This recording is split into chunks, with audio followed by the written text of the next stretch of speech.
तो चलिए आज एक ऑनलाइन ग्रुप के सदस्य की एक जबरदस्त सक्सेस स्टोरी को डीकंस्ट्रक्ट करते हैं। कहानी की शुरुआत होती है एक ऐसे दावे से जो सीधा आपका ध्यान खींच लेता है।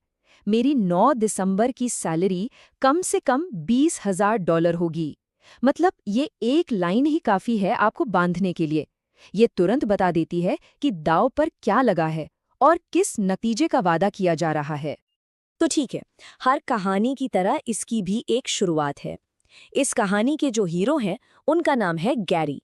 अब हम देखने वाले हैं कि उनका ये जो सफर था, वो आखिर कब और कैसे शुरू हुआ।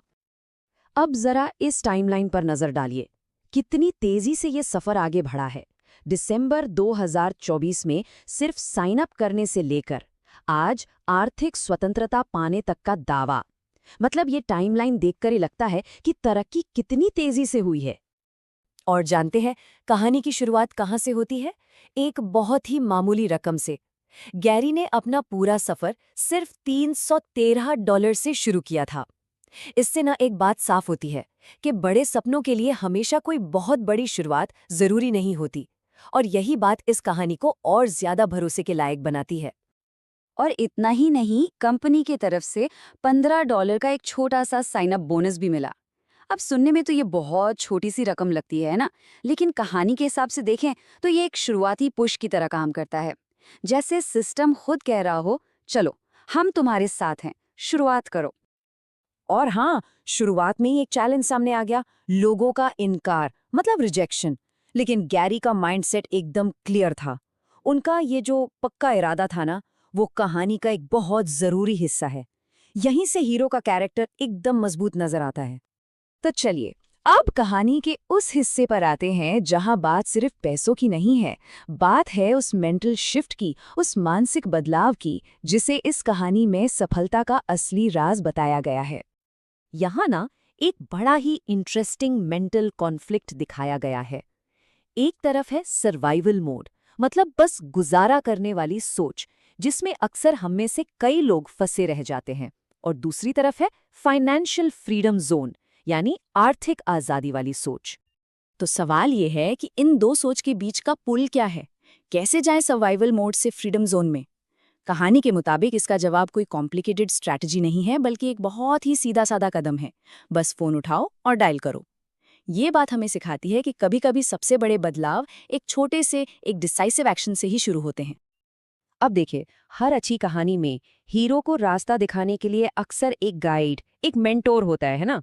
तो इस कहानी में वो किरदार निभा रहे हैं प्रोफेसर स्टीवन बियर्ड। और मेंटोरशिप का ये जो बड़ा सा कॉन्सेप्ट है ना, उसे रोज के 3 सिंपल स्टेप्स में तोड़ दिया गया है। पहला, मैसेज रिसीव करो। दूसरा, कामयाबी को विजुअलाइज करो, उसकी कल्पना करो। और तीसरा, लीडर को फॉलो करो। ये इसे इतना सिंपल और डूएबल बना देता है कि किसी को भी लगेगा, अरे ये तो मैं भी कर सकता हूँ। और ये बात भी साफ है कि ये सफर अकेले का नहीं था। कहानी में दूसरे किरदार भी हैं। एक मेंटोर तो है ही, साथ में रोजा और एलिना है 24/7 सपोर्ट के लिए। फिर डायरेक्ट पार्टनर्स हैं जिन्होंने भरोसा किया, और फिर इनडायरेक्ट पार्टनर्स का पूरा नेटवर्क है। मतलब ये एक पूरा इकोसिस्टम है जो सक्सेस के लिए जरूरी होता है। और अब आता है कहानी का वो पल जिसका वादा एकदम शुरुआत में किया गया था। वो पल जब हीरो अपने गोल को, अपने लक्ष्य को हासिल कर लेता है। तो उनकी कामयाबी का पहला बड़ा माइलस्टोन क्या था? ग्रुप के स्ट्रक्चर में लेवल 8 तक पहुंचना। अब ये सिर्फ एक नंबर नहीं है, बल्कि ये उस कम्युनिटी के अंदर उनकी प्रोग्रेस और उनके स्टेटस को दिखाता है। और ये रही वो रकम जो इस कहानी की पहली लाइन थी, $20,000 का सैलरी पेमेंट। ये वो पॉइंट है जहां कहानी एक सैटिस्फाइंग मोड़ लेती है और जो शुरुआती दावा था वो सच साबित होता दिखता है। पर रुकिए, कहानी यहीं खत्म नहीं होती। जब ये पता चलता है कि पेमेंट महीने में 3 बार होती है, तो पोटेंशियल कमाई सीधे $60,000 तक पहुंच जाती है। और ये एक ऐसी रकम है जो सही में किसी की भी जिंदगी बदल सकती है।